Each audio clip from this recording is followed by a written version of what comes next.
Once again.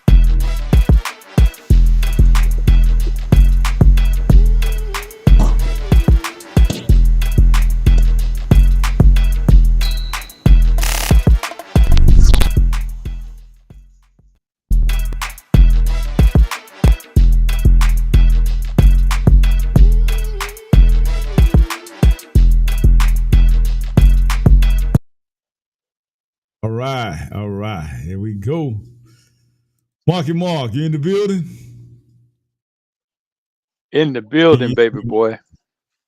All right. That's what we loving.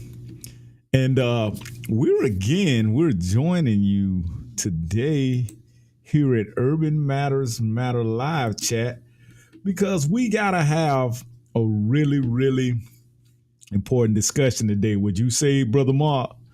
And we had old Barry Obama. Let me pull him up. Cause see, he want all the smoke. I see. Want all the smoke, Marky Mark? Yeah, I want Mr. all the smoke. Sator. Let me see if I can pull this rascal up. Boy, just wag his fingers at the black man. Where are black women at? I want you to tell me Standing up. where they at, bro, Mark. Where they at? Where they at, bro, Mark? He Man, tell me. who gonna have Done our left us. back? That's what I want to know. Man, I'm trying to tell you, man. Go ahead, bro, Mark. I'm gonna let you take off with the commentary here at Urban Matters Black Media Group here on the October 15th, 2024. We're coming at you real live today. Right now, we survived Hurricane Milton, and we got our brother Marky Mark. He's going to give us an update on what's the update in Lake Wales, Florida, Brother Mark. And today we're going to be talking about Barry Soetoro Obama. We're going to be talking about that guy today, and we're going to chop up some heavy game. We may have a couple of other commentators coming in on the live broadcast here later, y'all. But how's my audio sound, bro, Mark? Audio sounding good, my brother. It is sounding good. Okay, you don't got any feedback, any echoing or anything? Everything sounding crispy, huh? No, it's clear. Yes, sir. Hey, all right. You like it. All right. Yes, sir. That's what we're talking about. All right, bro, Mark. Now, just kind of fill us in on what's the thing with this Obama coming out wagging his finger at black men, and we got a lot of beta brother males around here. These guys are literally falling for this, brother Mark. Can you kind of fill us in and kind of? I'm just trying to feel these guys' energy and why they're not upset about this, and who is upset and who is ready for all the smoke. On you, My Mark. biggest concern is like you said, we Breaking up on me a little bit, bro. Mark. I lost it. Ah! I lost it. Breaking up on me a little bit. Am I back? Mark. I can still hear you. Yeah, I can still hear you. Hear me? Okay. I can still hear you. Um, Yeah. well, the process. Okay. My biggest concern is we must begin. Y'all said my granddad campus will fall for anything. We're standing for you're falling for it. You sound like you're kind of underwater a little There's bit, bro. no yeah. Sound like you're underwater a little bit. I I think it may be your headphones. I think it may be your Bluetooth.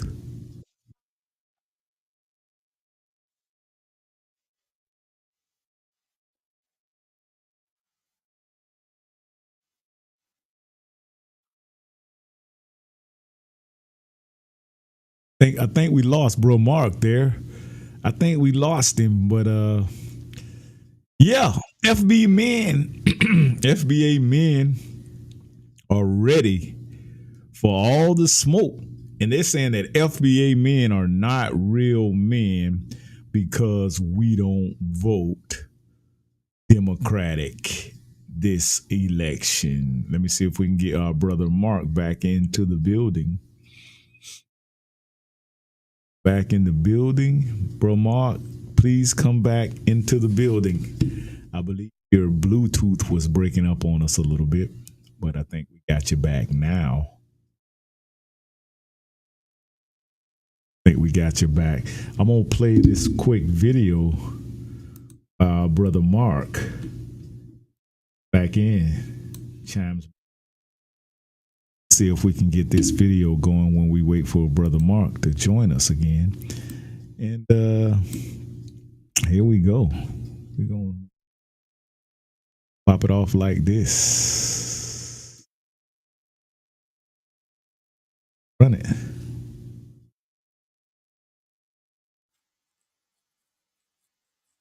Why are black men being belittled in ways that no other voting group? Now, a lot of love for former President Obama, but for him to single out black men is wrong. And some of the black men that I have talked to have their reasons why they want to vote a different way. And even if some of us may not like that, we have to respect it. So unless President Barack Obama is going to go out and lecture every other group of men from other identity groups, my message for Democrats is don't bring it here to black men who, by and large, don't vote much differently from black women. And as a politician, we should be trying to get all voters to vote. And hopefully there are a few good men out there who do care about the stripping away of some of women's bodily autonomy. But this is wrong for President Obama. It is a wrong course for the Harris-Walz campaign to lay at the feet of black men when they have their reasons. So what y'all think about this? Was it kind of inappropriate the way Obama was kind of coming at black men, lecturing and scorning them about why they need to be voting for Harris and all of that? What you think? I mean, should we expect to see him maybe come out and scorn all the white men and tell them, give them a lecture about why they need to be voting for Harris as well, or all the Mexican men? Maybe, maybe not. I mean, he's definitely one of the best surrogates they got. So let us know, drop it in the comments. It's your boy. Absolutely. And that's what I'm talking about, family. Listen, that man made a great point. The gentleman made a great point just then. And I think we got Brother Mark back in the building. Let's see if we got Brother Mark back into the building. See, I think we got Brother Mark back in the building. No, let's see. Got him. All right, here we go. I think we got him. Here we go. We got Bro Mark back in the building. Yeah. I hear you. And that was a great point that the gentleman just made, Brother Mark. I don't think you heard that one. I'm going to let you hear that one again. Hey, I'm going to let you hear this, Black, so I can get your take on this commentary right here, Brother Mark. Let's let you hear it so we can get your take on it. Here we go. Why are black men being lectured to? Why are black men being belittled in ways that no other voting group? Now, a lot of love for former President Obama, but for him to single out black men is wrong. And some of the black men that I have talked to have their reasons why they want to vote a different way. And even if some of us may not like that, we have to respect it. So unless President Barack Obama is going to go out and lecture every other group of men from other identity groups, my message for Democrats is don't bring it here to black men who, by and large, don't vote much differently from black women. And as a politician, we should be trying to get all voters to vote. And hopefully there are a few good men out there who do care about the stripping away of some of women's bodily autonomy. But this is wrong for President Obama. It is a wrong course for the Harris-Walz campaign to lay at the feet of black men when they have their reasons. So what y'all think about this? Was it kind of inappropriate the way Obama was kind of coming at black men, lecturing and scorning them about why they need to be voting for Harris and all of that? What you think? I mean, should we expect to see him maybe come out and scorn all the white men and tell them, give them a lecture about why they need to be voting for Harris as well, or all the Mexican men? Maybe, maybe not. I mean, he's definitely one of the the best surrogates they got. So let us know, drop it in the comments. It's your boy. Absolutely. Absolutely. I totally agree with that, bro, Mark. I Yes, totally agree with that. yes. I only heard one little hiccup. I love the fact that sister came I and love it. responded the way she did.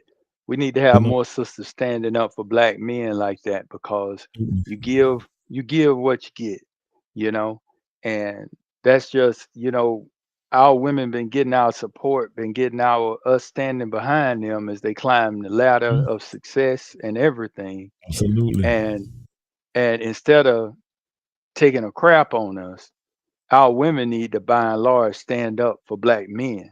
Anytime they hear this stuff, this separatist talk. So I love that. Only thing I hate, she made a statement about, need to be some men standing up for a woman's, not stripping away a woman's bodily autonomy. You Um, heard me. guess what? We ain't trying to. You ain't nothing being taken out your body except for that baby. That's Yeah. it. Yes, sir. We trying to stop the baby from being taken out that body. That's all. That's it. You can have your body. Just make your decisions with it and ride with the consequences of that decision. That's what we want you to do. So if you go and make a bad decision and something happen, then don't kill a life. Don't wait 2 3 months down the road, and then 2 3 trimesters down the road, and then talk about you want to get rid of it. That's a life. Somebody got to speak for that other life and that other body. So, but that's for another day. Barry Soetoro, Barack Hussein Obama is his new handle.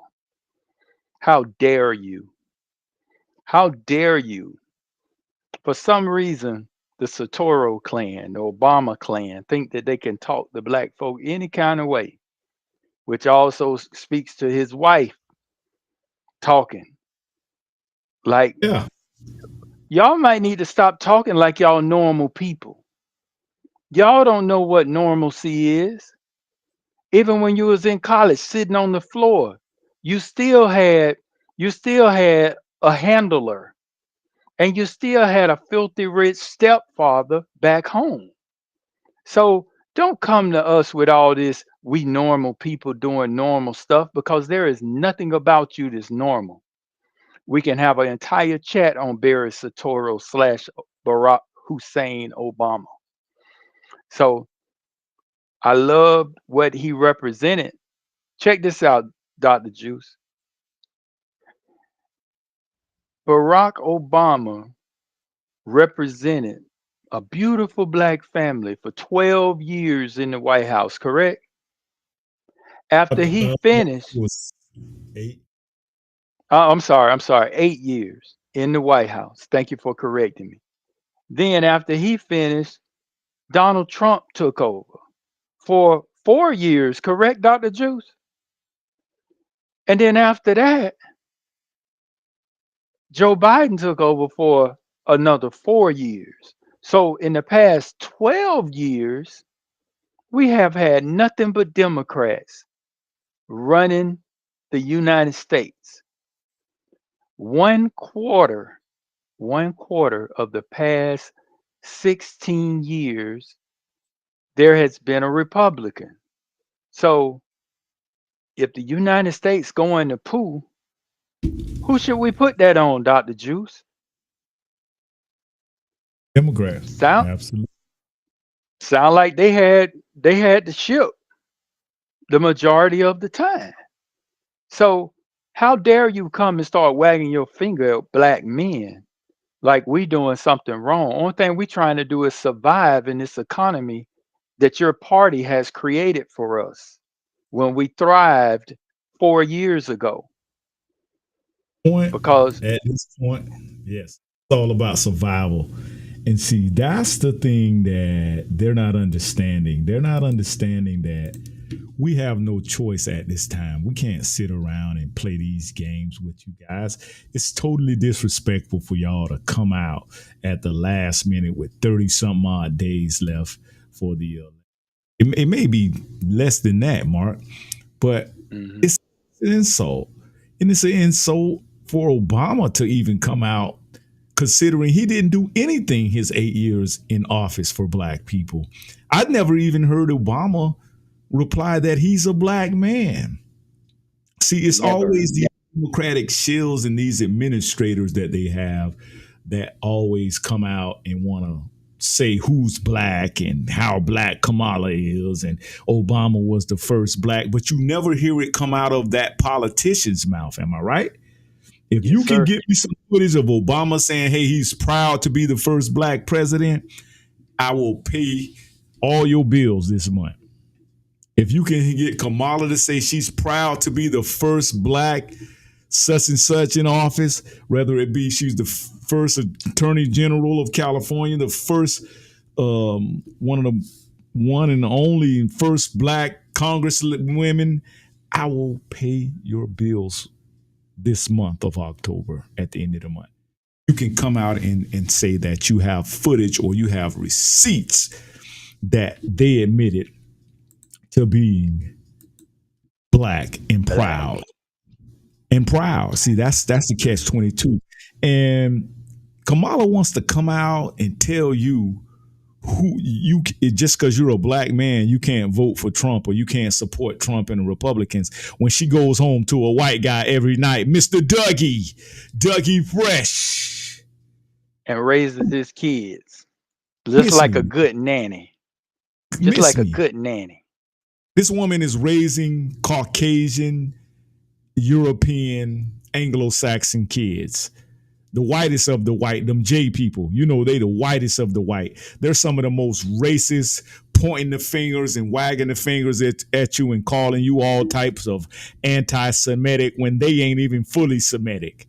We are the true Semites. So don't even get me started. That's a whole nother story. Love it. But I don't agree with Barry Barack.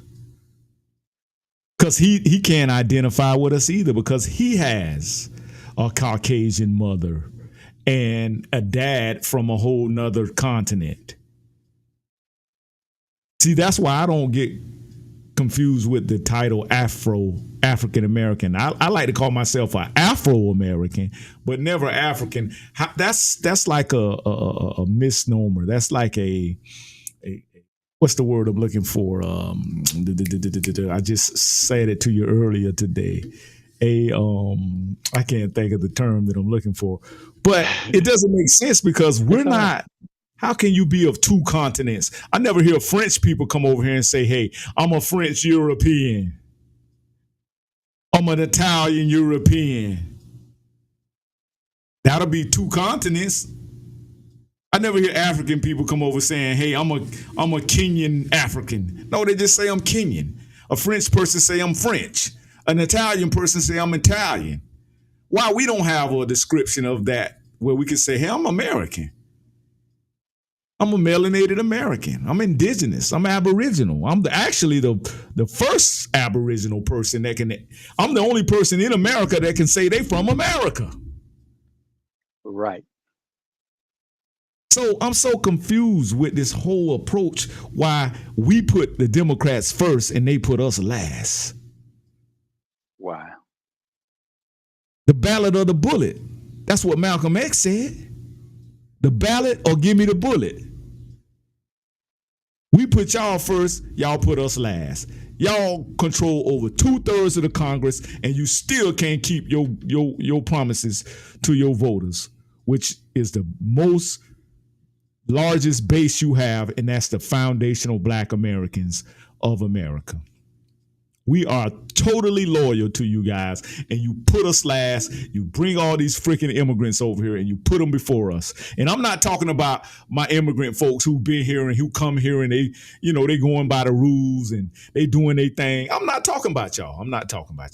Right. Y'all know the ones I'm talking about, the ones that's sneaking into the country and getting all these unearned benefits. Illegal immigrants who they've changed the name to undocumented workers.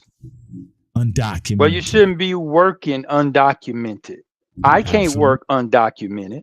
So how is it Absolutely. you can work undocumented? Like you said, we've been through this storm this past week, and the people up in North Carolina, they whole city get wiped out. I want to ask you two questions, Dr. Let's Juice. talk about it. Let's talk about it. How I'm glad you many countries, how many countries are sending money, sending relief people, and making a concerted effort to rebuild Asheville, North Carolina, or any other city in North Carolina, Florida, South Carolina, Georgia, or Alabama? Because we send billions over to other countries, but nobody come to help us. My other question is, so we giving cell phones, food stamps, money, housing to illegal immigrants,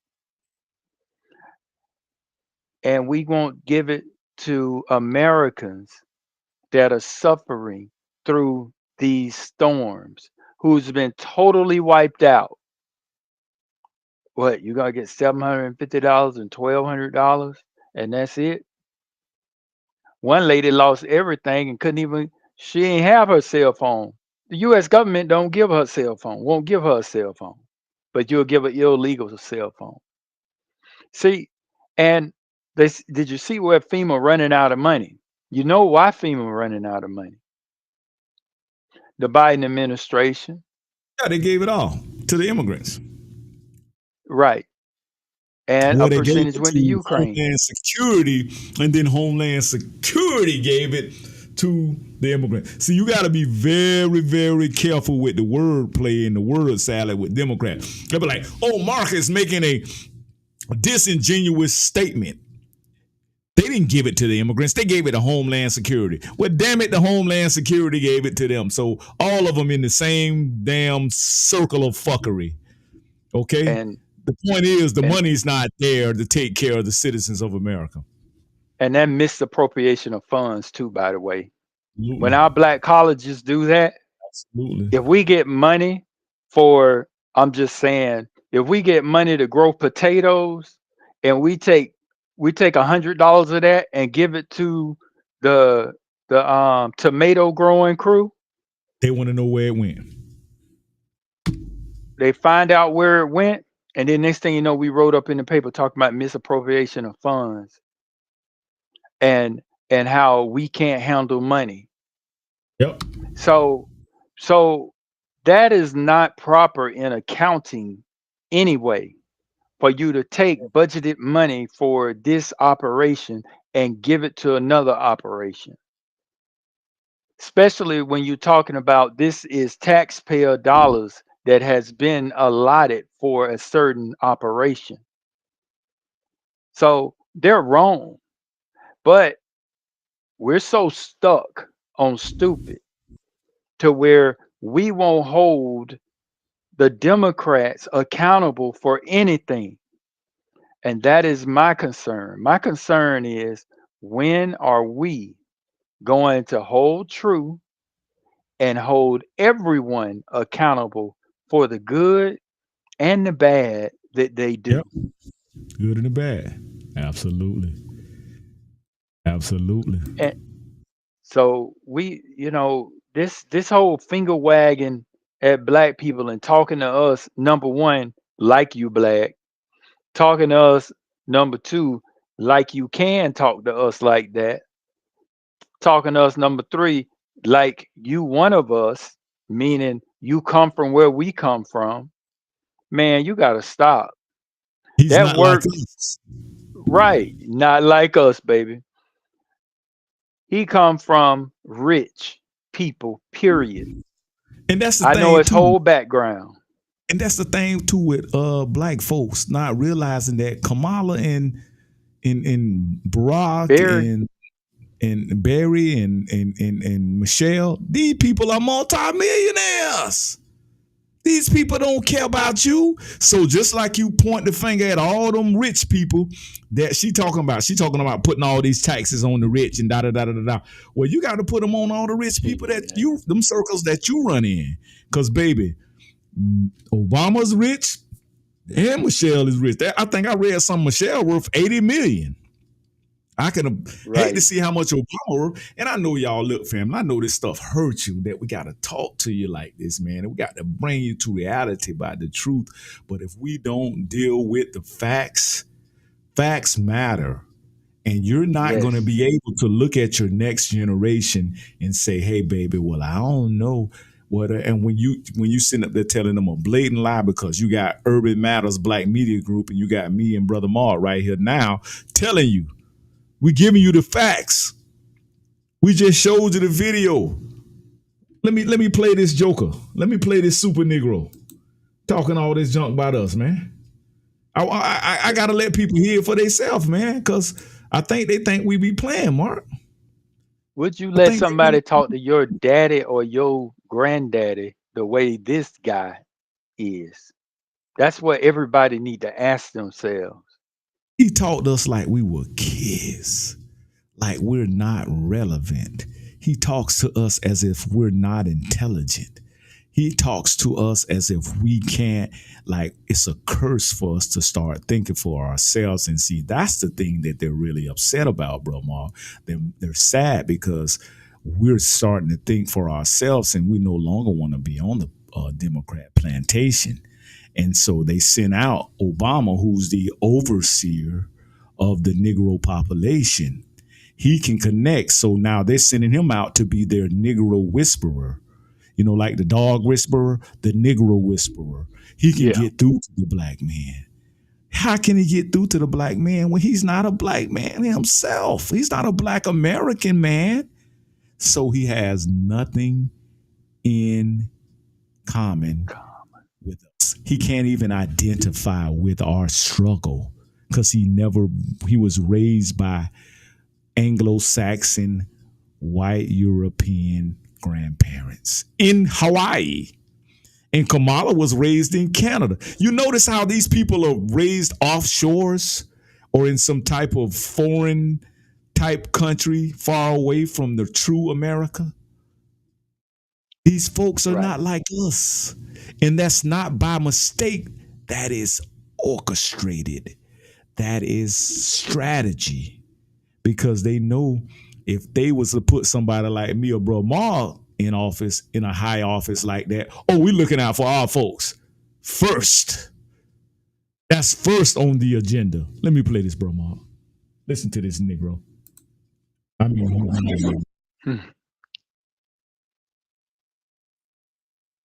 going to go ahead and just speak some truths, if you don't mind. Yes. Because my understanding, based on reports I'm getting from campaigns and communities. And notice, reports.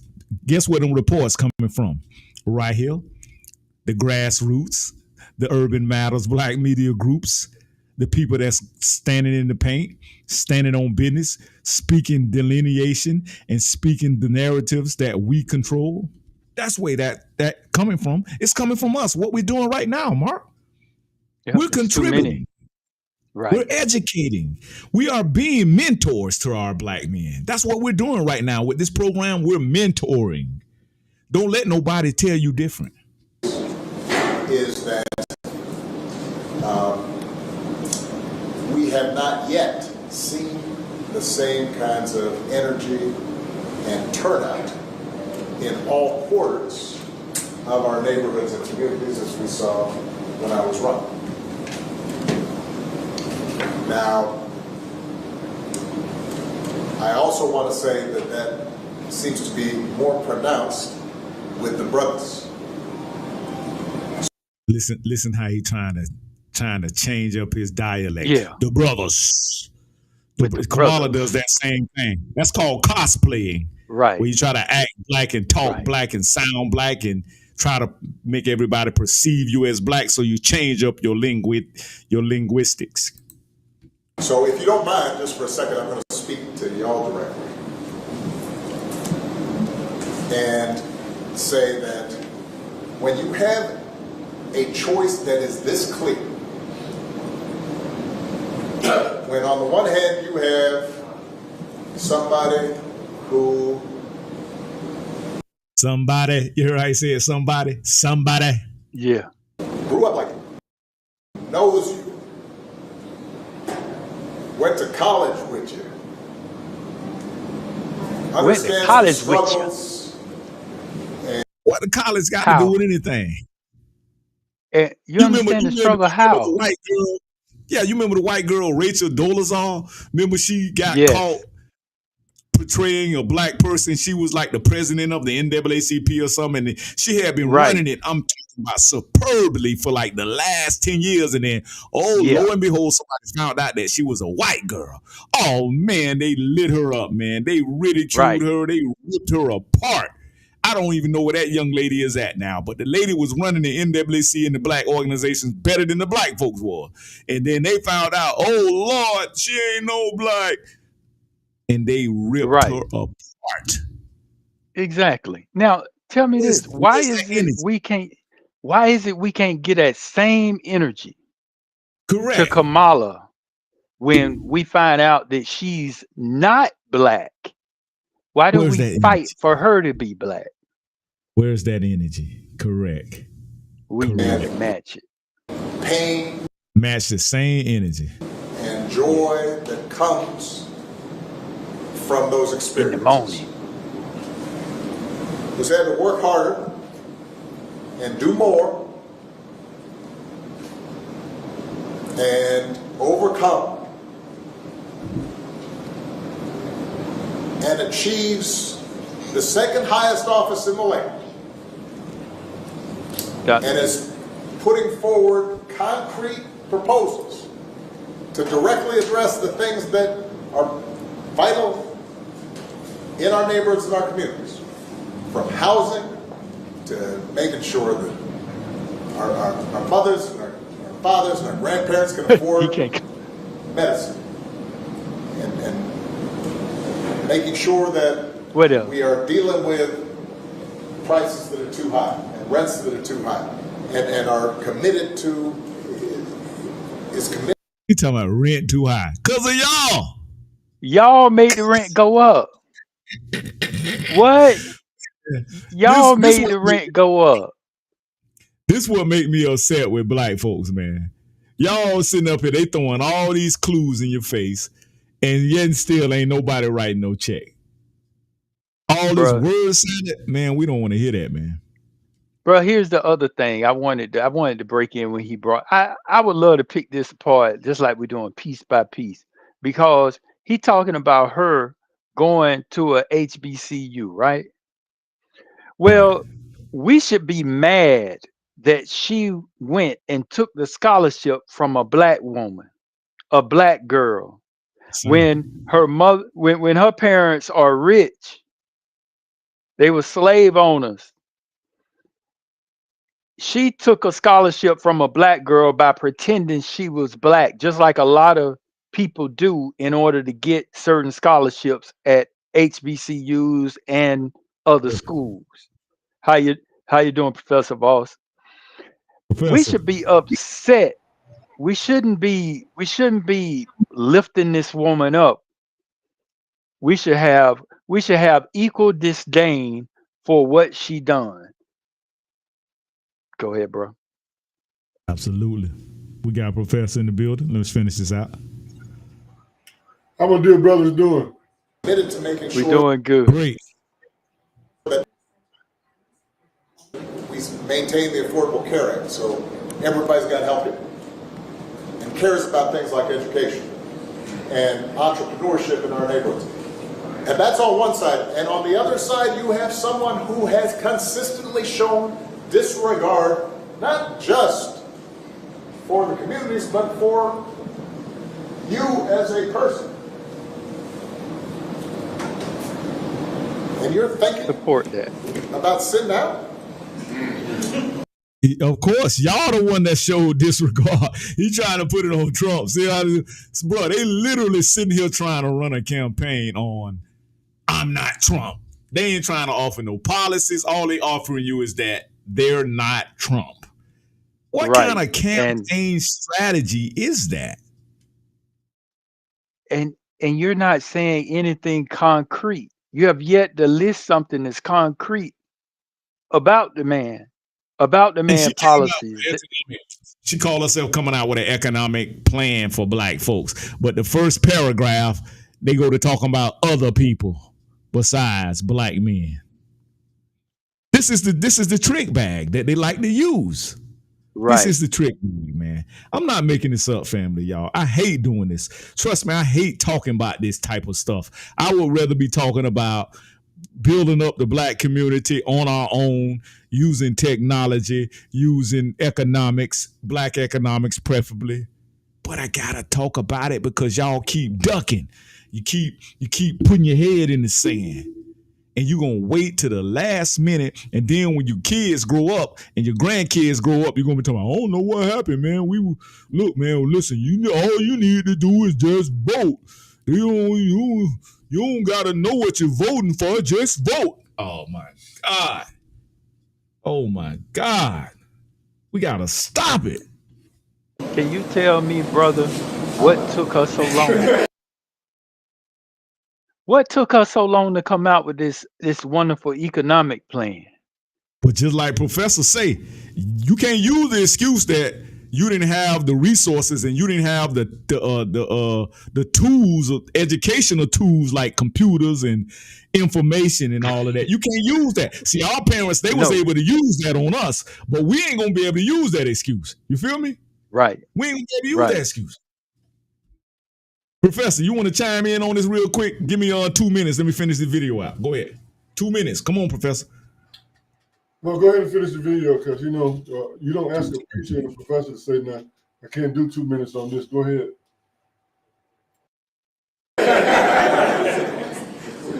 But, Cousin Pookie might be. There you go with that Pookie and Ray shit again. You see how he talked to us? He don't tell Hector. He don't call Hector and Sanchez. He don't say go get your Sanchez's when he talking to the Latino community. He don't say when you talking to the Asian community, go get little chink and little tata. He don't say that. Why we let him toy with us like this? I'm talking about, but that shit get me hot right there, bro. Let me go ahead. Let me finish this thing up. Hold on. And you're coming up with all kinds of reasons and excuses.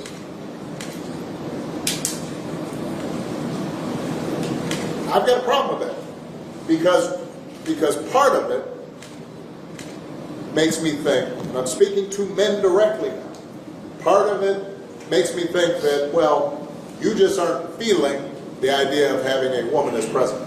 Oh my God, he did not just go there. What? Playing the gender card now. He didn't go there, did he? So we're what? Black a woman intimidates us. We're intimidated by a woman. Okay. All right. Bro, yeah. Let me give y'all a news flash. Black men and black women, for the most part, connect with one another in a real community. You actually have some black men out here that had fathers and male role models in their life and had black mentors in their life. That's what Kamala's on her new economic plan talking about. We're going to put mentors out there. Man, we don't want none of y'all mentors coming out there with the damn makeup and all of that on and trying to mentor all the young men and telling them it's okay. Don't worry about it. If you want to wear some panties, put them panties on. That's what they're going to be mentoring our young men on. We don't need them type of mentors. We mentors. We already mentoring our young men. We already, for the most part, black men and black women get along. Okay? I just wanted to put that out there. And you're coming up with other alternatives and other reasons for that. And I think anybody you are talking to in a barbershop, anybody you are talking to. Boy, they desperate, boy. They just throwing all the tools in all the raggedy tools out there. They trying to exhaust every little raggedy little broke tool they got in their toolbox. And I hate to They in your always want to say house. barbershop. Oh yeah. They See, always want to right? say barbershop like that's the only place we talk. No, we talk on platforms like Urban Matters Matters. Absolutely. We don't just talk at the barbershop. We talk all around the world. See, it's sad. This the type of disrespect that I'm talking about right here, man. You hear him? Every sentence come out of his mouth has a disrespectful damn tone to it. Boy, let me calm down, y'all. Let me In your family, at a church, who is coming with that kind of attitude, I think you have to ask them, well, how can that be? Because the women in our lives have been getting our backs this entire time. They've been raising us and working and having our backs. What about the fathers? What about the fathers? What about Thank the you. black fathers? You see how they do? That's their whole approach, to put the black man to take him out of the equation, and he's non-existent. I'm looking at Professor right here. This man is a single black father. He raised his child with no mama. What about them guys? See, this is the disrespect I can't deal with, bro. And when we get in trouble and the system's not working for us, they're the ones who are out there marching and protesting. And so now you're thinking about sitting out or even supporting somebody who... The shaming is through the roof.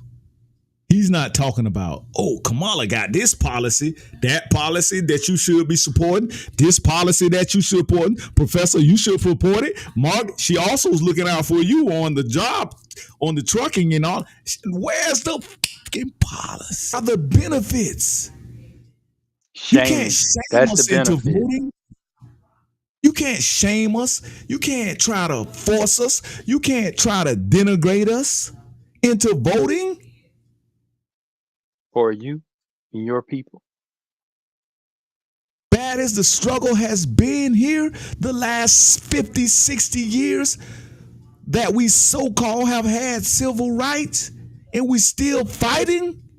Come on, man. Somebody miss me with that, man. has a history of denigrating you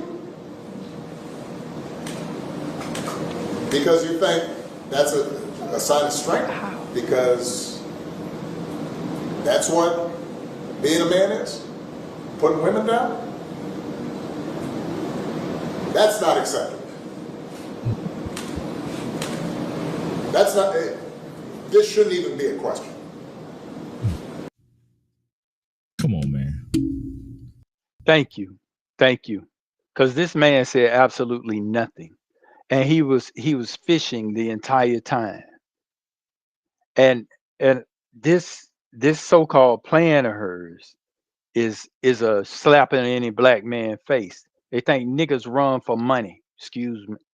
They think every time you want to make a black person happy, toss some money in their direction. And they gonna, I's happy, boss. Ooh, boss, I's so happy. No.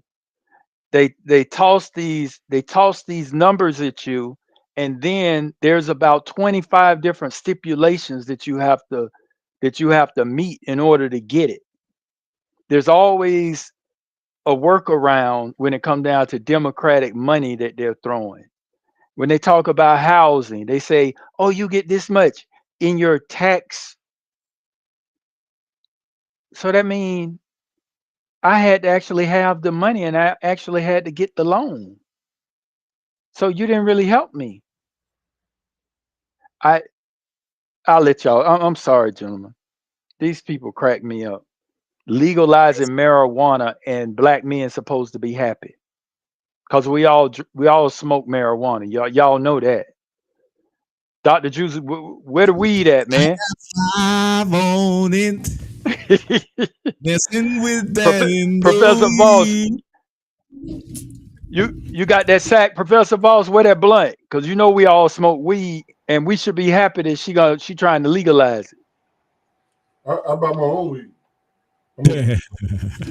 Hey, what they gonna do? They gonna legalize your ass to go to jail if you get Jail. caught with some weed that ain't No, legal. veterans, they look out, we're trying to get us off of those pills. You know, I got pain management, so I get my own weed, bro. There you go. Military's finest. So you know, I guess y'all want a lecture from me right quick. Professor, what we need you to do is give us a real quick synopsis. Don't make it too long now. I'll try not On to. why are they attacking black men in America? Why is the black man considered to be public enemy number one? Well, because first of all, historically, you wasn't brought here to do all this stuff you're doing right now. You were brought here to be a servant. Okay, so you're way outside of your scope in terms of why you were brought to this country.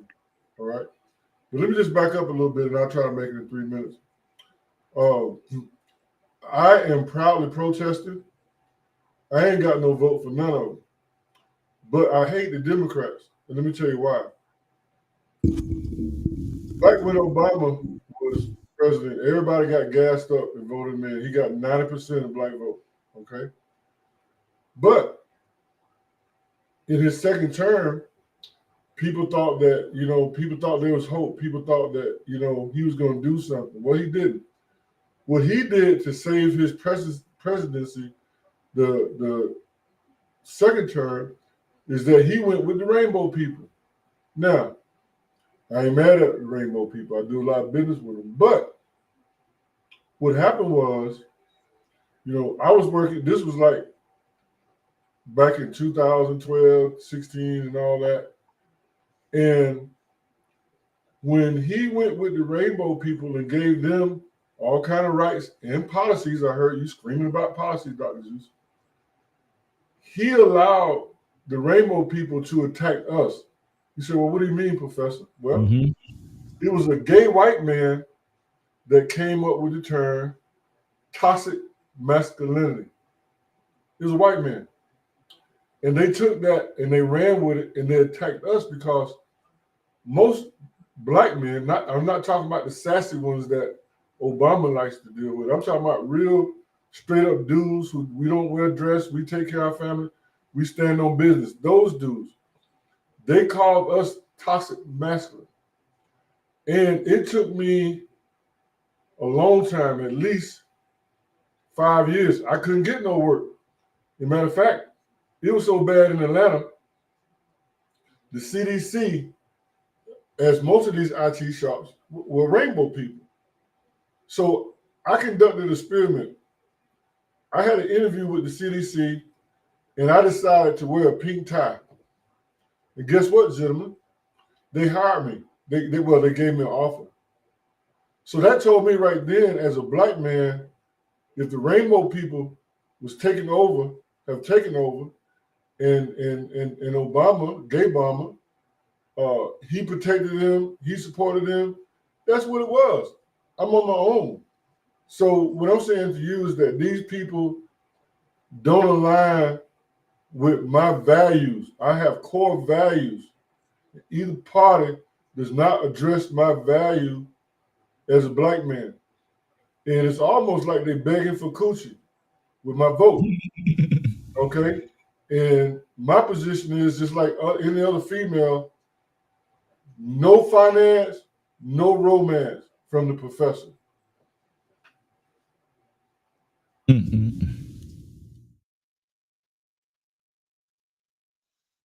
Well, thank you, Professor. I'm similar, but since I went to a HBCU, I'm a little I lean Trump way because he tossed money without anybody telling him to. He made it where we don't have to go begging every year for money. He made it where it was something that comes every year. We didn't have to go stepping and fetching the massa for money every time. Let me So talk. let me talk about HBCU right quick. I want to cut you off. Go These ahead. HBCUs, two things. And I hear what you're saying, but I want to put something out there about the boule. All right.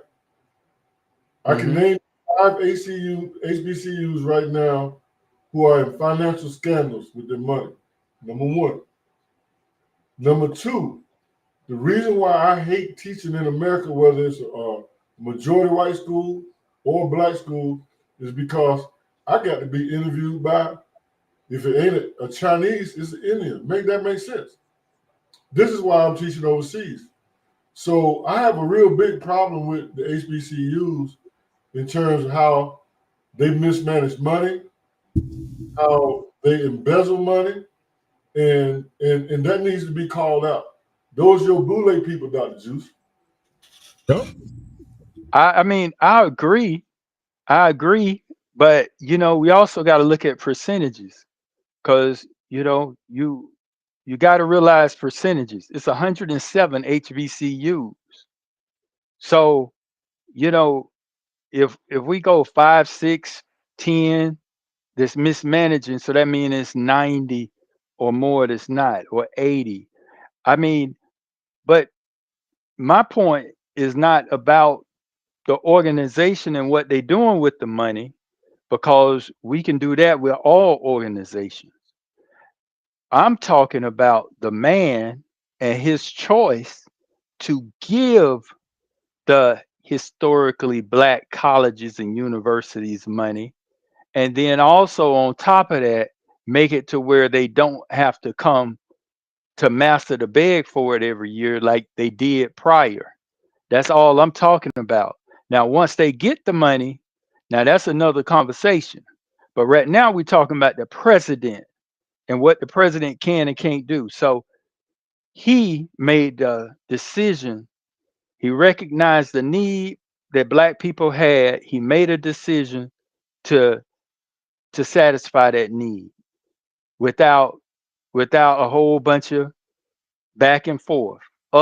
And you know what? Black folk was even talking noise to him while he did it, but he still did it because he knew it was right. So that for me, that says a Well, lot. let me add on to what you're saying. Here's what most black people don't know. I mean, if you just want to be fair about the whole situation, a lot of black people don't know Trump financed Jesse Jackson's Jesse Jackson. president campaign. He financed the rainbow, not the rainbow we know today, but the rainbow, Right. the rainbow coalition doing Jesse Jackson. So he now name me a Democrat. Them people you talking about, name me a funding that they did for black organizations. You see, Right. look at all those pictures. Right. Before Trump started running for office, black people couldn't stay away from him. Yep. We So rapped make that make about sense. him.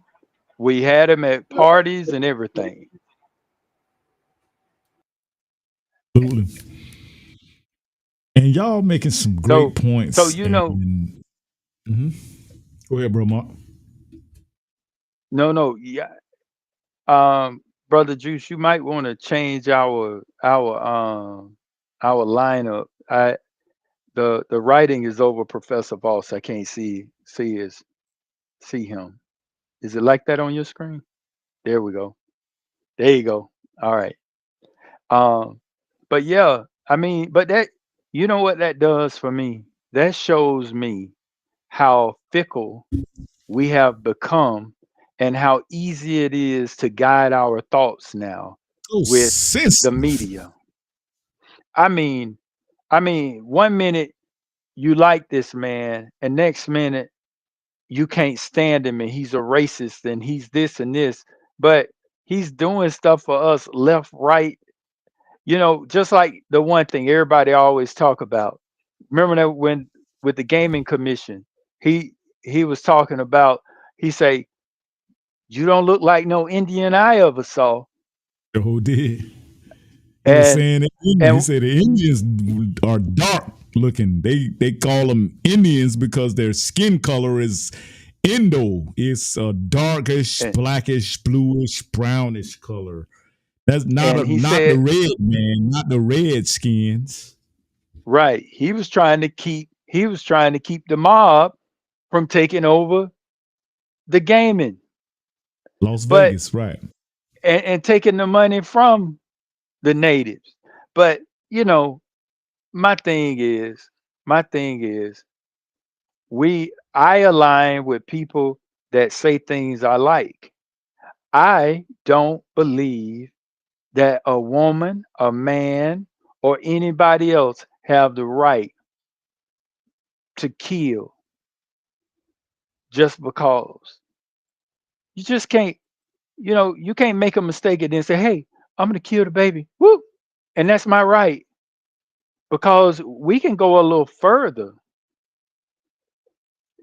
Y'all know it's a law. You do know it's a law where if a pregnant woman gets shot and that baby died, it's in her belly, then and you'll be charged with that baby's murder. And if both of them die, that's double murder. So what if men start utilizing that law when they didn't want that woman to have that abortion? See, we gotta, man, let me tell you, we gotta stop with the mess. God's people shouldn't be fighting for things that's not of him. So that's something that I align with. So that's something else that I align with. So hold on. So just on those points alone, it's more. That's why I'm going the way I'm going. Barry Satoro thinking that he can wag his finger at us and give us a bunch of stern talking to. I don't think us as a nation of people should ever allow that, because we only see this guy when he wants something, and that's not right. Well, help me. So, Brother Mark, I'm getting old, so help Yes, me sir. help me with this. I remember when Trayvon Martin got shot, and I remember that it took him 30 days after being pressured by his wife and his daughter to say something. I don't ever remember a time, if I missed it, let me know, but I don't ever remember a time that this sassy dude dealt with black men or addressed black men. In fact, he said he couldn't do nothing. So help me understand. Did I miss something, Brother Mark? You know, only thing I can think that you missed is the fact that when brothers was getting killed on wholesale during his administration, he came up with the Angel Act for policemen that protects them, nothing to protect black men or black people. He didn't make us a protected class or anything, but they did make gays a protected class. Well, I remember that. And you know So what? maybe black men need to pretend. Well, you know what? I can't. I don't look good in the dress. I don't look good. I took AI. Well, I took AI and put a dress on, and it didn't look good. didn't look good. No, I can't wear Well, no dress. you know, and here's the thing for me. How is it that you can come up with protections and laws for people, or no, for an unproven group of people? There is no way that you can prove to me that you're gay. You can't prove that to me. But I can prove every day that I'm a man. I can prove every day that I'm black. So tell me how you can prove that you're gay. Is that just something that I spew from my lips? Because really, it's an unprovable group of people. Well, Mm-hmm. I thought being gay was based on sex. Right. I thought it was all about sex. Is there any other So thing that they base it on? I thought it was all about sex. right. So Who's zooming who? who's going to their homes and watching what they do in order to prove that yes, you are LGBTQ, LMNOP? But here's the thing. Again, when in his second term, when I saw him saying, "Hey, I'm rocking with the rainbow," I didn't get mad at that. I just knew that, once again, that as a black man, I'm on my own because he's taking care of them. And the best that I can do is do business with them people. They got money. It's firewood season. When them gay people, whatever they do in their backyard with my wood, they buy a lot of wood. I ain't mad at them. But I know that I don't have protection. I know that there's no policies in place that's going to help accelerate and empower me as a businessman. I know that, in fact, my strategies, as you see, as a black, don't forget you're a black businessman. So that's a big difference than just saying you're a businessman. But here, and I appreciate that. But here, I'm giving you the professor point of view. People do what they want to do. I do business where people appreciate me. And there are other countries in this world who appreciate my intellectual property. They appreciate my education, even the women, everybody. So I go where I'm appreciated. I live where I'm tolerated, but I make my money where I'm appreciated, bro. Oh, and let me chime in on that, Professor, too. Let me chime in on that real quick. My thing is, let's keep it above 100, right? Y'all know that's what we do here at Urban Matters, right? We keep it all the way real, and we gotta keep it 100. And I'm a businessman too. All of us are businessmen. Bro, Mark businessman, bro, Voss a businessman, and Juice, Dr. Juice a businessman. And to me, it's just like the Democrats. They come up with anti-businessman strategies. They don't really look out for the average everyday businessman. It's all about job. And I'm not knocking jobs. Hey, if that's what you want to do for 30 years, go for it. Knock your socks off. But one thing you will have to understand that you will never get rich off of earned income, okay? You'll never be able to pass down wealth from earned income. It just ain't possible. And it's definitely not possible now that inflation is outpacing profits or is outpacing your retirement. You'll never be able to leave something to the next generation at the rate we're going right now. And so to me, racism, systematic racism, is economic oppression. I think me and Bro Mark was having this conversation earlier, right, Bro Mark? Yes, sir.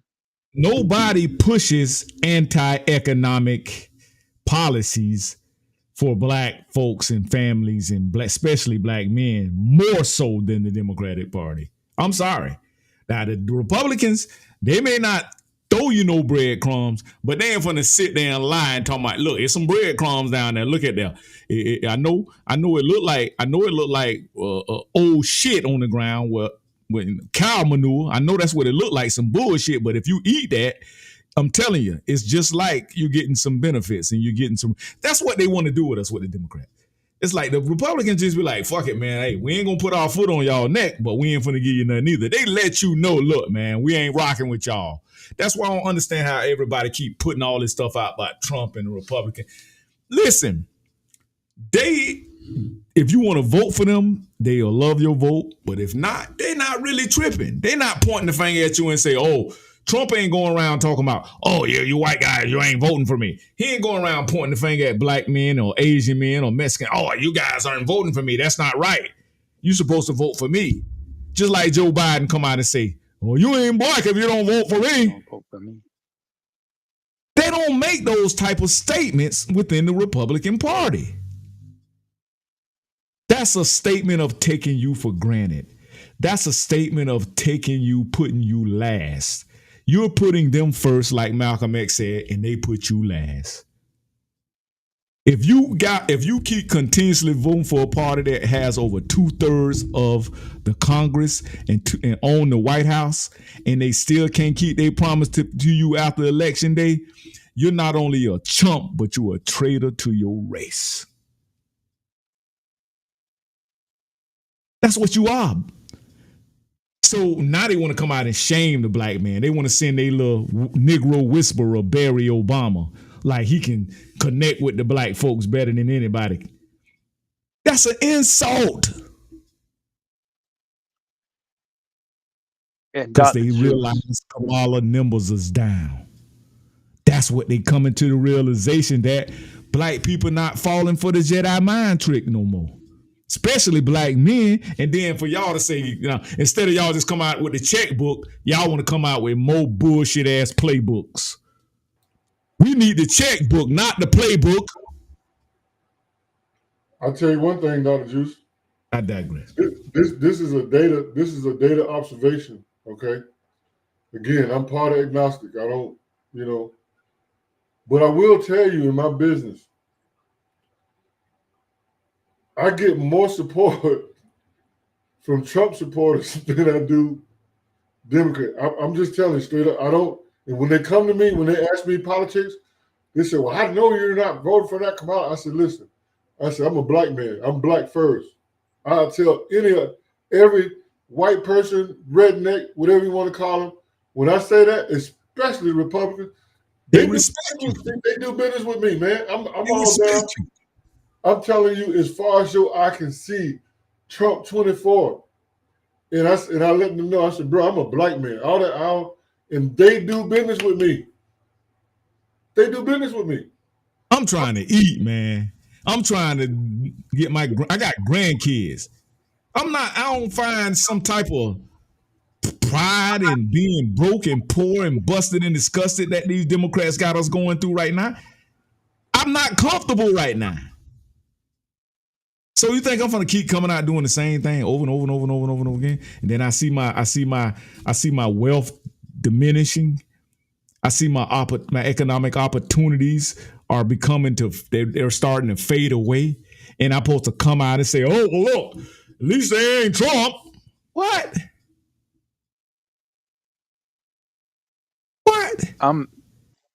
I recognize it every time I go to fill up my Chevy Avalanche. I recognize that Joe Biden and Kamala Harris created this mess. Every time I get taxed in my wallet, every time I go to put fuel in that 18-wheeler, I get taxed by Kamala and Joe. So, no, I get taxed every time it's end of the year and you get to looking at the numbers and you like, wait, what happened? No. And here's the other thing. Both of you gentlemen already know, because I've been sending y'all something every now and then on it. We are being set up. And if the people viewing this don't realize that we being set up, because I know these two gentlemen realize it. We are being set up, and when I say that, I mean as a group of people, because I recognize it, and I'm not going to fall for the okie doke. But we are being set up, like Dr. Claude Anderson say, to be at the very bottom of the economic totem pole, fighting for scraps. And what make it so bad, we're not going to be fighting just against the illegal immigrants and the poor whites and the poor Mexicans and the poor Hispanics. We're going to be fighting against robots who can do the job perfect every time. Or we won't say every, we'll say 99.8% of the time. Because that other 0.02%, they had a little glitch.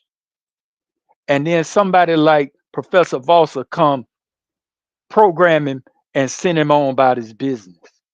And then he'll be right another 16,000 times.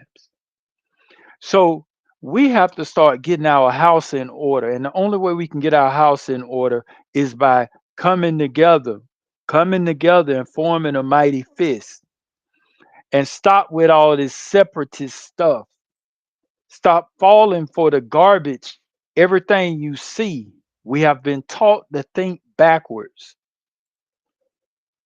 When you get 100 years old, buy a 6,500 square foot mansion when you don't have any kids.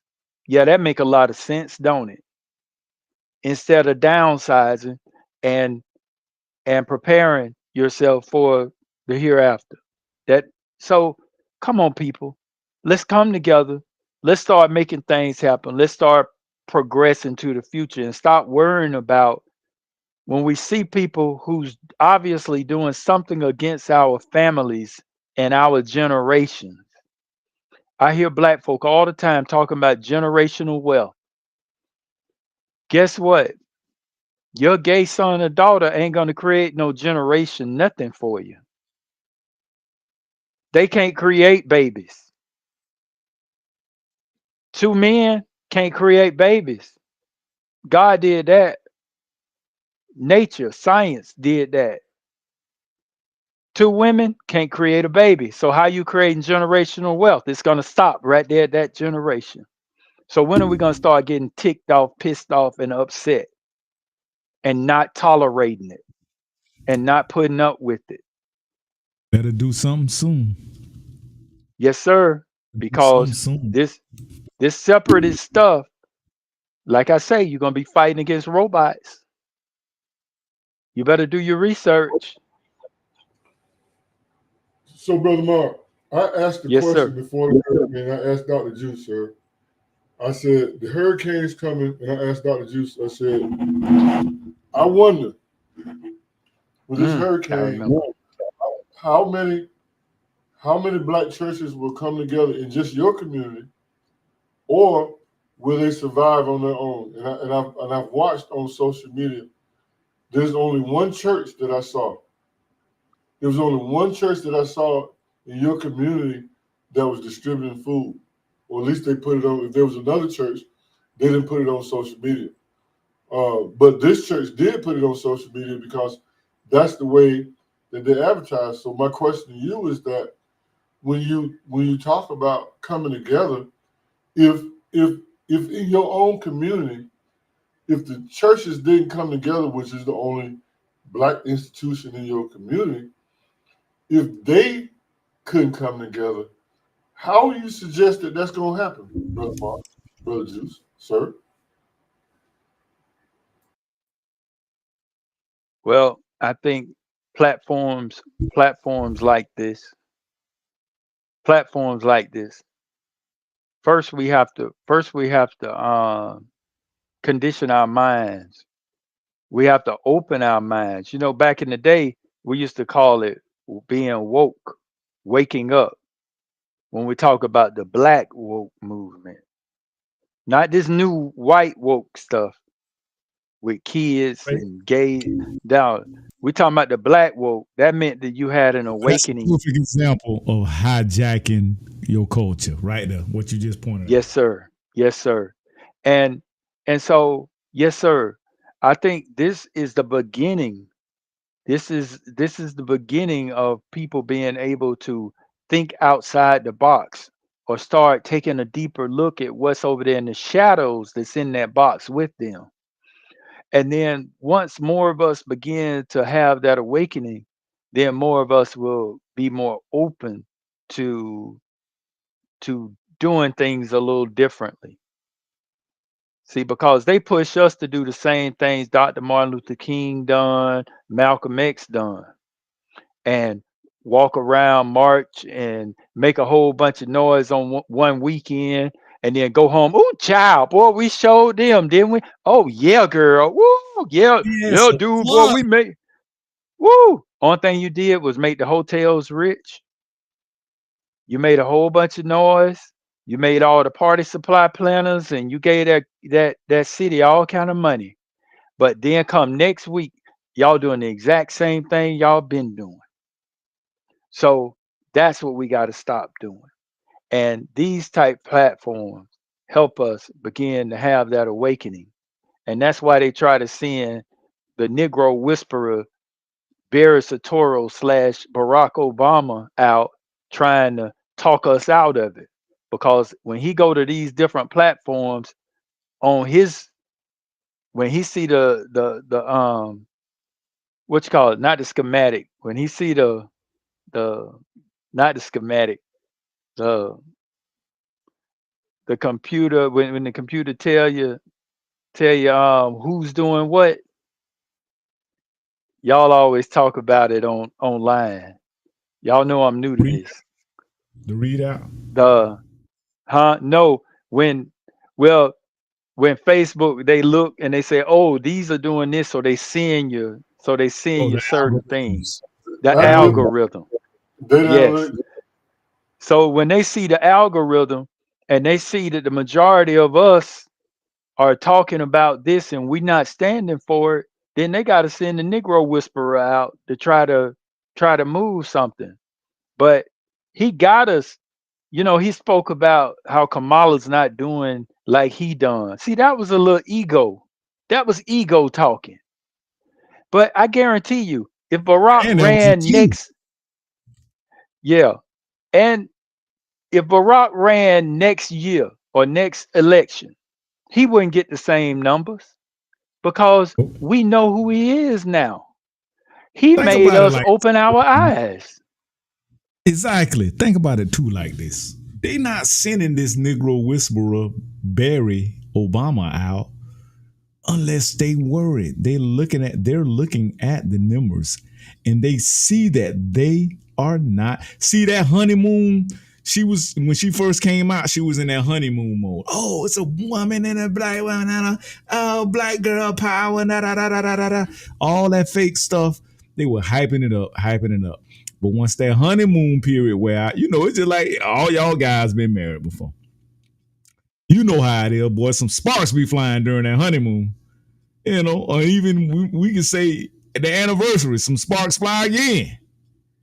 And it's that anniversary moment as well as that honeymoon money. And it's wore off. And now people are starting to come into the perspective of where they're doing their homework now. See, that's another thing that they're doing. They so out of touch with and that's another insult to us, a slap in the face insult to um, our millennials. That's a slap in the face to our Generation Xers, right? I mean to say, our Generation Zers. I'm a Generation X. Y'all, we a Generation X. I think Professor come out of the baby boomer generation. But either way, it's a Yeah. slap, a backhand, and everything else in the face of people because you thinking that people are not evolving with technology now, and you running the same stupid playbook, political playbook. Democrats, you Yes. deserve to lose. You deserve to crash and burn. You deserve to go head first into the dirt. You deserve everything you're about to get. And if Trump win, which I think he's winning, because Trump has been, by the way, Trump has been running a masterful, when I say masterful campaign, they're using AI, they're using technology, they're not sitting around pointing the finger and making excuses. Everything they telling you about commanding them is happening right now in real time. Look at the damn ports, the docks and the ports almost shut down last week. And we sitting around looking like, what happened? What happened? What just happened? What just happened? Your ass almost was about to starve. That's what about happened. Man, I'm done. I can go on forever, man. There's so many red flags out here in front of us right now that we are not paying attention to. And I'm sorry, man. I can't sit around and allow. I see my young generation, my grandkids and all. I'm finna get ready to walk into a fiery pit, and I'm gonna just sit back and watch it. I'm gonna sit back and watch, and I ain't gonna. Come on. If you can't communicate with your people like we do here on Urban Matters Black Media Group, you can't organize. This is organizing right here, what we're doing. This is mentoring. You got businessmen. You got a full-blown professor whose expertise is cybersecurity and data analytics, data science. Do you realize What's going on? I think we lost Bro Mark. Oh man, we lost him. Phone must have went dead. Professor, chime in. We're gonna wrap this up in a minute. Chime in, Professor. I wanted to play one more video real quick. Oh, let me play this video real quick, and I'm gonna let you chime in after this, and I'm gonna let you bring us home real quick. All right, Professor.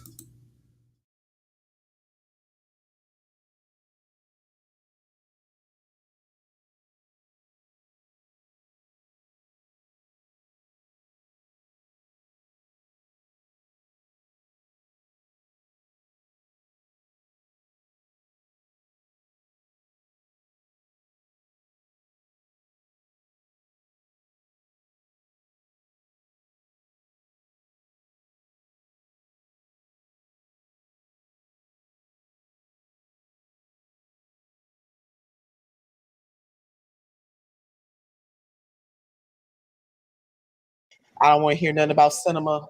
I don't want to hear nothing about mansion. You carry a big stick. You need to walk softly, carry a big stick. There's a way to try to get members of your party to try to do the right thing. It's called negotiation. It's called, hey, I'm going to rain down on you if you don't. So the fact that they did not pass increasing the federal minimum wage in the first 2 years of the Biden administration, been $7.25 for well over a decade, troubles me. And then they blamed it on parliamentarian. Paid family medical leave, why don't we have it? So those things trouble me. So I know that this is a cheerleading fest. I'm just a different kind of Democrat. So I'm gonna take them at face value that when she's in the first chair and he's in the second chair, they're gonna do a new thing, because it is important for our viewers to understand she's the vice president, so you gotta march to the drum, to the beat of the president. But I've just heard these things over housing and healthcare is a right. Well, yeah, it is a right. So why don't we have universal healthcare? Why, as a country, are we allowing corporations to gobble up property in this nation to drive up rents and price people out of being able to live in the communities where they grew up? Hello, Chicago. Hello, New York, Seattle, places like that.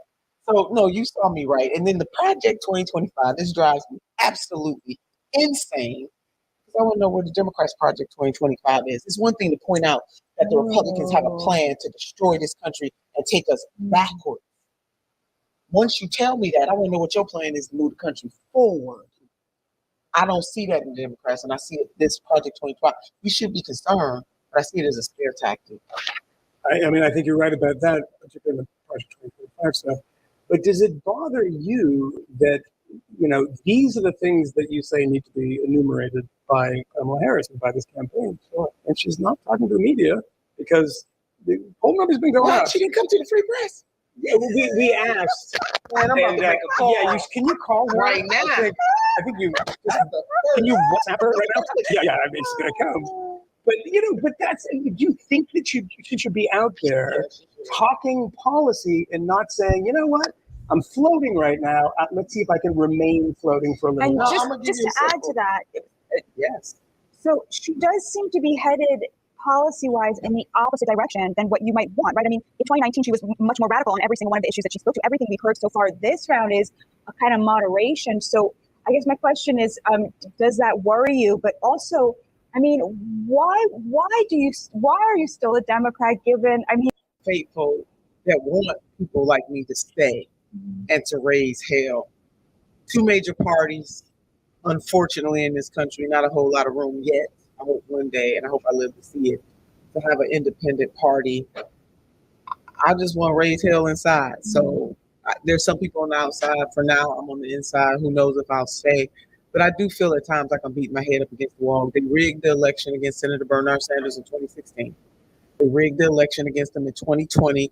We all may remember when the top 4 or 5 candidates all coalesced around, or the top 4 candidates coalesced around the vice president at that time, Biden, who was not doing very well. But they all got a call. So they jumped the race, and they jumped out of the race and all got behind President Biden. It's a, So it's a legitimate question. I don't know. But is there anything, so for example, I'm hung up on this, but so the head of the Teamsters was welcomed at the RNC and gave the to enslave us. I don't necessarily think parties have switched places, as I hear all the time. I just think that both parties are captured by corporate interests. Mm-hmm. And that pains me greatly. Mm-hmm. And I wish that the American people had Listen, this sister here, she been chopping it up heavy, man. She came out and she said that the Democrat Party emasculates black men. What's y'all take on that?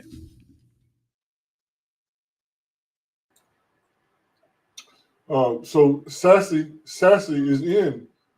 Again, it goes back to what I was saying about the male toxicity.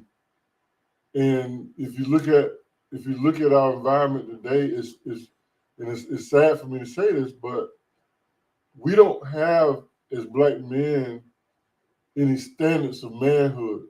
Where are we teaching manhood in our communities? So right now, if you want to get money from the Democrats as a black man, you got to be sassy. And we got a lot of sassy dudes. Sassy has been, I call it the sassy culture. You're not gonna get paid. You're not gonna get paid being, a solid black man standing on your business. I see this. I live in Atlanta. We just had the gay pride, but then we had the black gay pride, right? Wow. Those people they making money because they're in that sassy culture. Again, I ain't hating on nobody, but I know that it goes against my values.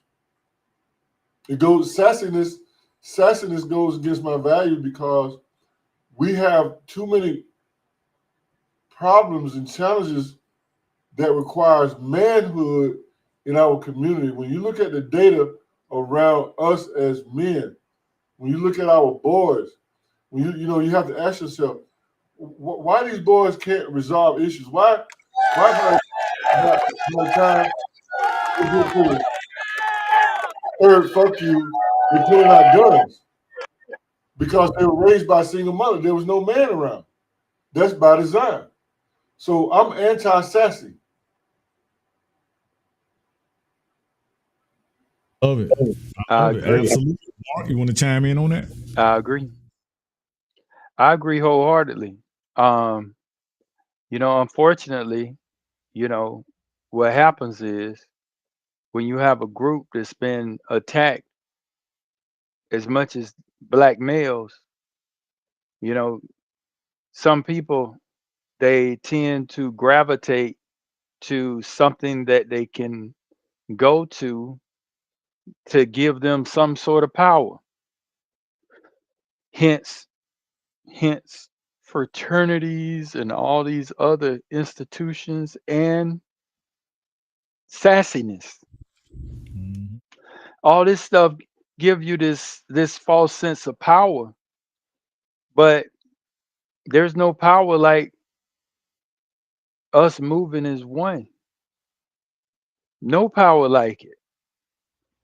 But if we keep allowing ourselves to be divided up into all these little sects, then that just gives somebody a different way to attack us.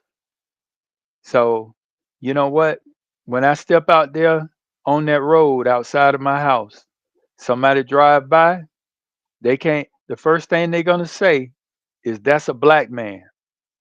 They're not going to say that's a Kappa, a Alpha, a Mason, or nothing.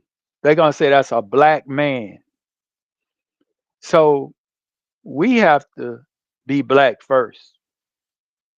Before all that other stuff, we got to be black first and then move to make our neighborhood strong. Cause I agree with you, Professor Voss. The only way Mark can live on forever, the only way I can live on forever is by my kids having kids. Because through my generations, they continue my genetic code, my granddaddy's genetic code, his granddad's genetic code. But if we start allowing this to happen, we start cutting off our bloodlines. We start cutting off our genetics, and we won't see no more of me on the earth. We won't see no more of you on the earth. So We got to go bigger than all this emotional. This what I feel. No, no, it's just you being weak-minded and and you're gravitating to something that you feel is going to give you a little bit more power.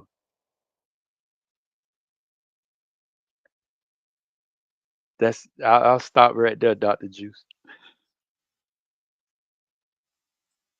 It's so many protests and things going on around here, and look what they did to the Kennedy guy, the Kennedy Robert. it was Robert Kennedy there, the one that was running for office. They literally got the judges together. I know I hear black folks all the, well, Trump got all the judges. He appointed all the judges. Man, the Democrats literally got judges together and took this man out of the election, period. Yes. Because they Yes. knew he would possibly win as an independent side of politics. And a lot of people want something new, something different, and I think a lot of people would have resonated towards the Kennedy guy. But just look at the stuff, man. You can go to Twitter, you can go to X and just pay attention to a lot of the global stuff that's going on. And you got let me play this one guy here. I like this guy here. He be chopping up a lot of game. Let me see if I can let this guy here play real quick for y'all. It's a quick little short little thing here. Let me let this guy play here. I love him, man. He's cool. He was on Tariq Nasheed's hip hop. Tariq Nasheed brought the documentary out about the hip hop and how the hip hop is now being hijacked, and immigrants are trying to say that they were the founders of hip hop and this and that. And this dude here, he came out on there, man. He's a real intelligent brother. Let me take this other part off the screen here so we can see the full screen here. Let me let this play what this guy is saying. Listen to what this guy is saying. Bro, I just had my man. There was a Trump rally out in Long Island. I had my man Jamar Milton go on behalf of the God Pod with Lord Jamar on YouTube. He said it was That's his name, Lord Jamar. packed as fuck. He said, as a black man, he felt no racism whatsoever out there. They actually brought him in type of shit. You know what I mean? Like he felt welcomed to be there by the people that was there. Who he didn't feel welcomed by were the demonstrators that were against Trump. They were the ones looking at him like, oh, what are you doing over there? And he didn't have any Trump regalia or anything like that. He was just there to do interviews, just to say, why are you voting for Trump? Why are you voting for Kamala? And he was being harassed by what we have now termed as radical Democrats, okay? Because there are radical Democrats out there. What do you think that was who tried to assassinate Trump? Those are radical And speaking of killing Trump, did y'all hear about the third assassination attempt that happened Sunday? Oh my God. This stuff is getting out of hand, man. No. This is getting out of hand. I can't, Mark, I cannot co-sign this stuff. I'm sorry. Democrats. No. Y'all are acting like the Republicans are the ones with the guns and all that. But radical Democrats have now twice tried to kill this nigga. He said they tried to kill this nigga. He called Trump a nigga. That's funny right there, boy. But I'm just trying to laugh, man, because I just can't deal, man, anymore. I mean, we act like the Democrats are just as sweet and just as nice and just as they looking out for our well-being, and they're helping the progressive bosses, and they are cuddling the marks, and they are helping all of us. And we're going to be okay under the Democrats. Well, if that's the damn case, why we ain't okay right now?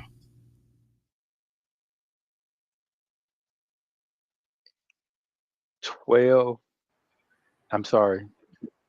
8. 12 of the past 16 years, we have been ran by Democrats. What have you done for me lately?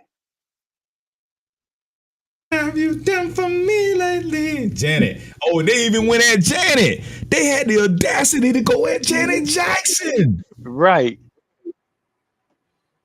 These people Right. is lost their damn It's mind. sad. Well, sir, the bottom line is this. And every time I come on your show, I ask this question. When all of this stuff is done, how are you going to survive? Let me explain something to you, gentlemen. I just started my teaching my course overseas. I'm teaching in Sweden. I have Vietnamese students. Okay, when you look at the Vietnam economy, it rose by 7% last year. These people over there in the Asian companies, I teach in the Eastern countries now. These people on a whole another level. They're looking at creating products to sell you because you're in America. We don't make nothing but a bunch of bullshit. You mean East Asians, East Asian company. East Asians, right? They are making things. They are about their education. Now, well, thanks to the Democrats, because the 1996 NAFTA agreement gave all the manufacturing rights over to those Asian communities, those Asian countries. Now, here's this my thing, Professor. Why do they people come over here and take over and don't never go back and contribute nothing to those other nations? Like the people, those Asians and all of them that come to America, them people you talking about, they don't mess with them no more. They're outcasts as far as their countries are concerned. What I see is that they pull resources to go back to their country, is what I'm seeing. And must I remind you that these Eastern Asian people, they're working for American companies. They're working for American companies. I'm teaching students right now working on their MBA to work for American companies. You're saying pretty much America's being sold to the highest bidder. Absolutely. Walmart. What do you make out of Walmart? Using Home Depot today. No, all that wonderful, beautiful stuff in Home Depot, we don't make that. So here's the thing. I'm on education, and here's how do we take your course, Professor? How do we take your course, Professor? Here's the thing. I'm gonna ask you a better question. Why can't we make our own? I'll make you a course. I've always said that to Dr. Juice. I can make you your own course. We like Dr. Juice was saying, we have that talent. We have so much underutilized resources in our community. But see, here's the thing. These functional illiterate preachers and people that you have in your community, they ain't gonna do it. Oh man, Volk be talking. He think he that. So how do you overcome that? Gatekeepers, the black leadership, the boule. I don't get no respect from my own people. The NAACPs. They don't recognize me as a professor. In fact, I remember some time ago talking, and I'm not gonna call no name, but we were talking about something that was totally unrelated to education, and he came out of nowhere. Well, Bo, I got more. I just got just as much education as you. I'm like, where the hell did that come from? Let me tell you something. I make it my business to read these insecurity and stuff that y'all do in your community, and most of them pastors and most of them people on Facebook, they are functional illiterate. They can't write, and they can't write a complete sentence. I read it. Now, well, he bashing us. I'm a professor, bro. And all I'm saying is, at what point will you become motivated enough to educate yourself? You take, like, for instance, I've been watching Juice. Juice self-educated. We need to teach our people how to educate yourself. You don't need to go to a public school. You don't need to go to public school. We have to organize, educate ourselves the same way we did before they introduced public education to us.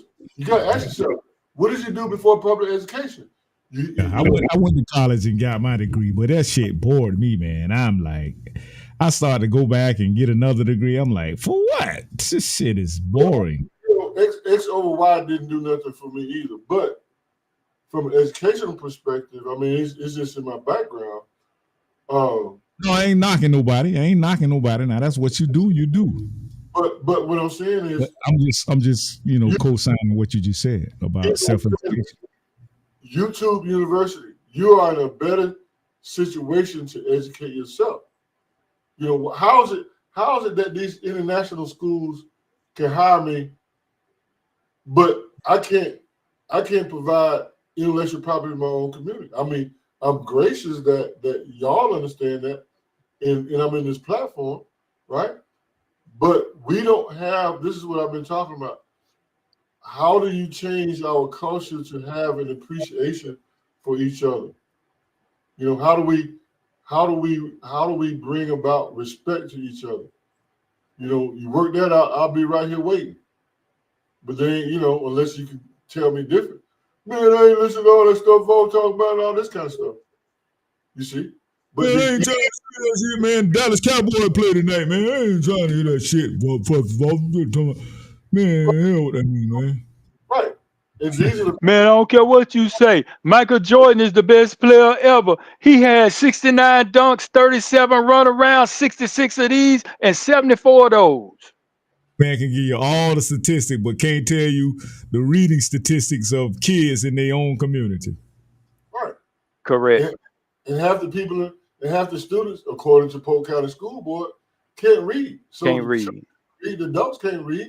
I read what they post. These people can't even write a complete sentence. And they're not trying to do better. They think they're doing something. I'm doctor, I'm prophetess, I'm pastor, I'm all of this stuff, all of this, what I call posturing. All this posturing. Right. Is ego. So in your own community, how do you bring about a change in that? And I'm here to tell you, when all of this election stuff is over with, and when you get into 2025, it's going to be a lot of casualties because you, as far as black men is concerned, you became obsolete in the mid-60s. You became obsolete when you traded ownership for integration. These people ain't got no use for you. What can you do? Yeah. When the last time you seen a black man pick oranges? So what I'm saying is we're going to have to build a culture of education and make sure that education is not regarded as some sort of disease like Ebola. Well, education is continuous. Technology moves so fast. Matter of fact, let me show you how fast technology moves, right? When I designed my course overseas, education moves so fast that I have to update my curriculum from week to week. Oh, that's the survey. Hey, pull that survey up, Dr. Juice. I just finished it for you. Pull up the real survey. I just sent it to you. Sure, I put your logo on it. And I'll talk about that for a minute. See, there's a need for communication skills in our community, especially with our young people. I saw a young lady post that. So Dr. Juice and I, we spoke about that. And I said, you know what, Dr. Juice, why don't we create a survey so that we can send to your audience so that we can measure the interest of such a program? Leadership and communication. There you go. There's a survey right there. What you think about that, Dr. Juice?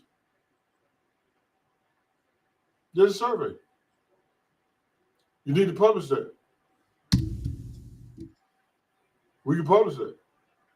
It's called community engagement. And we need to measure. You know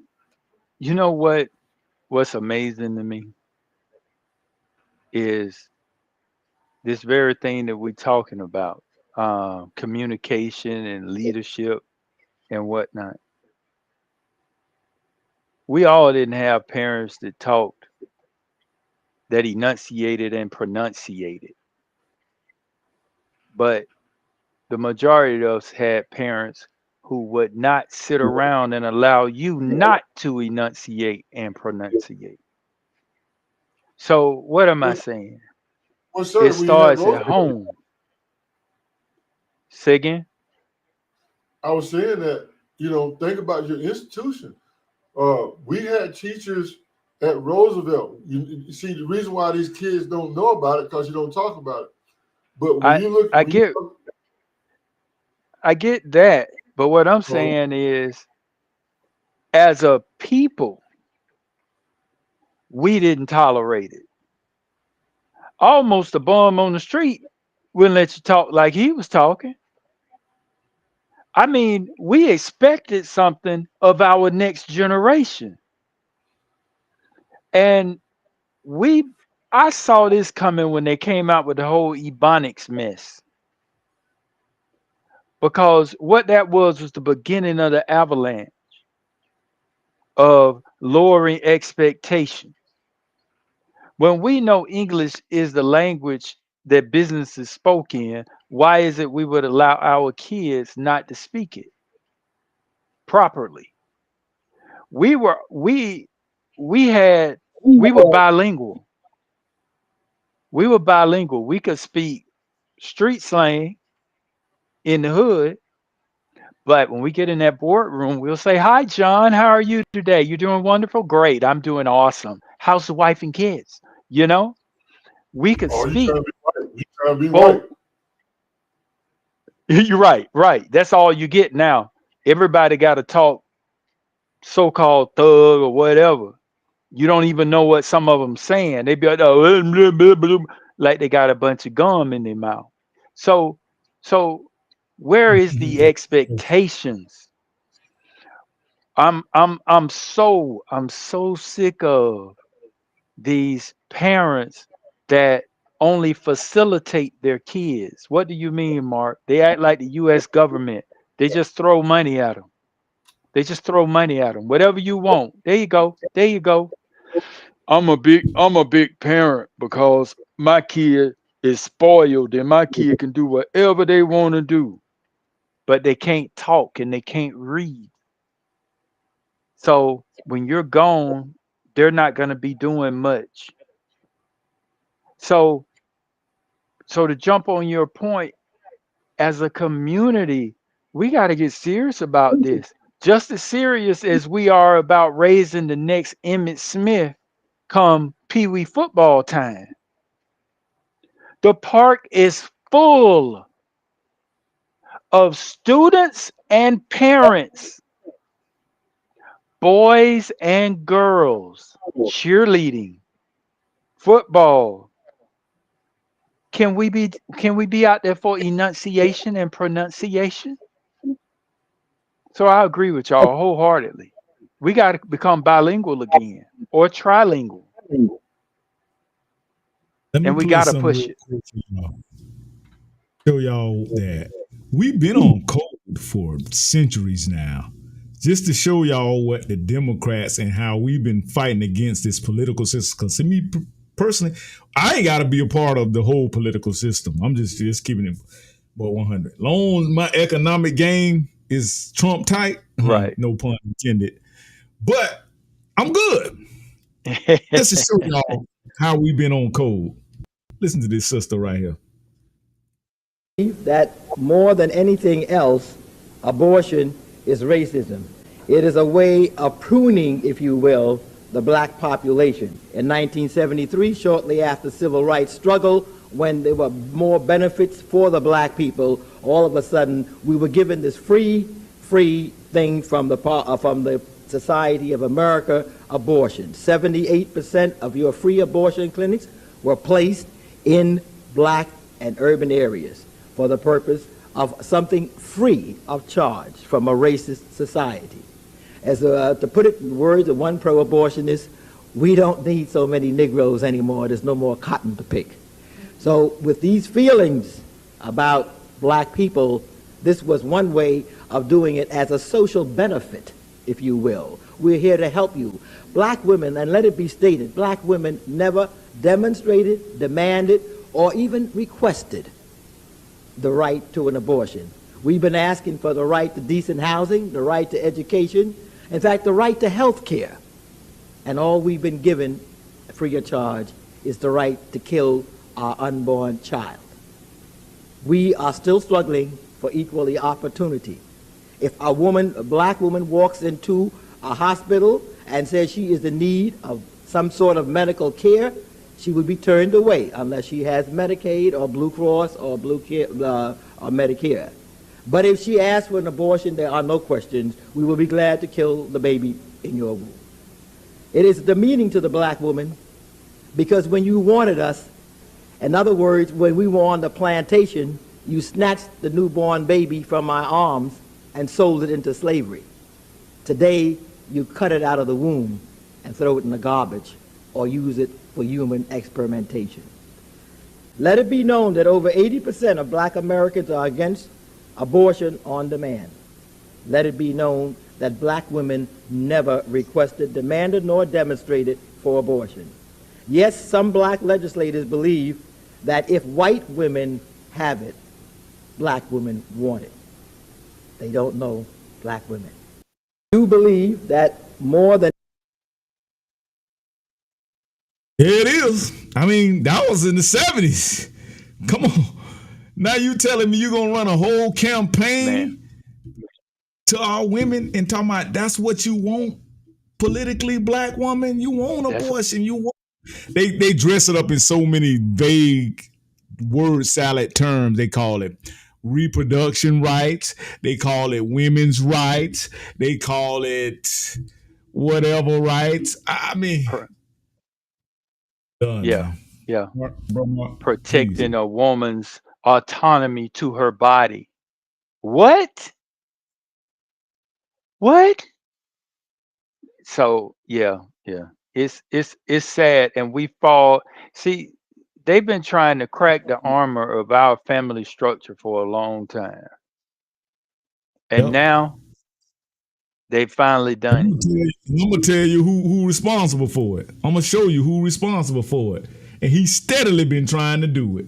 And he came out, and y'all didn't even pay attention to this right here.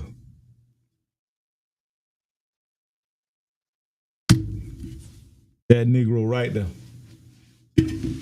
This is Margaret Sanger on the right. She was a eugenist, and she was a open KKK supporter. And she said she's the woman who started Planned Parenthood. That's who gave the blueprints to the group called Planned Parenthood. That's a Democratic donator. They are big donations. They give big donations to the Democrat Party. Planned Parenthood. You see it at the bottom now? Right at the bottom, right here. Y'all see that? Margaret Sanger, founder of the Planned Parenthood. And here go your boy Barry.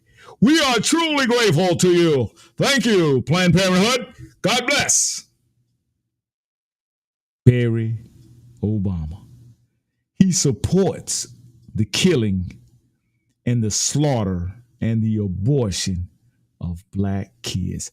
Margaret Sanger, you can look this up if you think I'm playing. She wrote a letter to J. Edgar Hoover. She did a memo, and it's called the Negro Project. Go look it up. It's called the Negro Project. She wrote a letter and said that black males must be exterminated at birth because they will denigrate the country. He wrote that to J. Edgar Hoover, the director of the FBI. Go look it up. It's called the Negro Project. We drop facts over here, y'all. I would pull it up for you, but we don't have the time right now. We're finna kind of wrap things up. Bro Mark, Bro Voss, give us some closing statements. Please, sirs. We gotta wake up. We gotta suit up. We gotta break the chains off of our minds, and we have to we gotta learn up. We gotta educate up. As Professor Voss said, not necessarily just by going to somebody college paying them too much money to learn how to cook eggs. but we can self-educate. We've been doing it for thousands of years, and we can learn the game. We can learn a game, and we operate it, and we can take it over like we do with everything. But we are stuck on stupid and taking over ignorance, and we got to stop it. And I'll sign off with that. You know, gentlemen, been hearing a lot of conversation about 2025. Every time I look around, somebody says, "Oh well, you know, on line number 2025." He can't tell you nothing about it. But here's my questions to you, gentlemen. Why can't we have our own damn 2025? Why can't we come up with our list as a people? Salute, Professor. Let's give Professor a hand for that question right now. Gotta give him a hand for that. Why can't we document and publish our strategy? And I've never seen that. I've never seen Black people do that. All I'm hearing is them crying about somebody else's 2025. Why can't we come up with our own 2025? And I'm just gonna land my plane on that, gentlemen.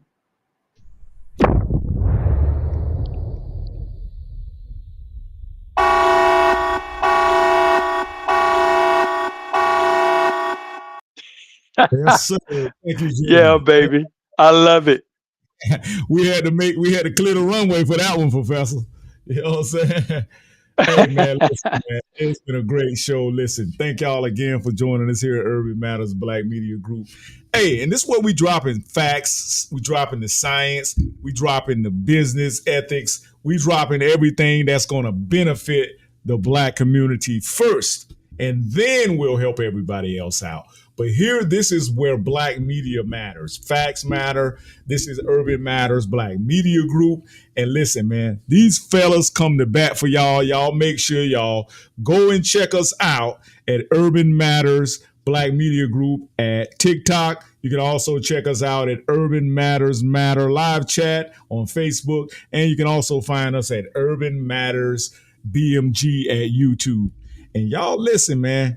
We go through a lot, man. We trying to get the ladies to tap in with us. Sisters, don't listen to none of that garbage they telling y'all that brothers don't care about their sisters. That is so far from the truth, Professor. You got something to say? No, I was inviting the sisters. Y'all wait. Inviting them. Exactly. Sisters, listen. We love y'all input. Listen, we really value your opinion. We'll value your presence, and we're valuing all the time our sisters' respect and honor. That's what it's about. The Black nuclear family, the Black structure of the Black family. We're trying to bring it back. I know that they've been fighting us, but listen, we here. Y'all make sure y'all tap into this Urban Black Media and hit the QR code on the screen right there. You just scan it with your camera, donate, because we need all donations, because we're going to start pouring into the young. Professor is going to start a new AI technology program. We're going to be doing some data science programs. We're going to be teaching cybersecurity. We got to get up to date on technology. If not, we're going to be roadkill on this technology superhighway. So you don't want to be roadkill. I'm telling you, family, this thing is not going to wait on us anymore.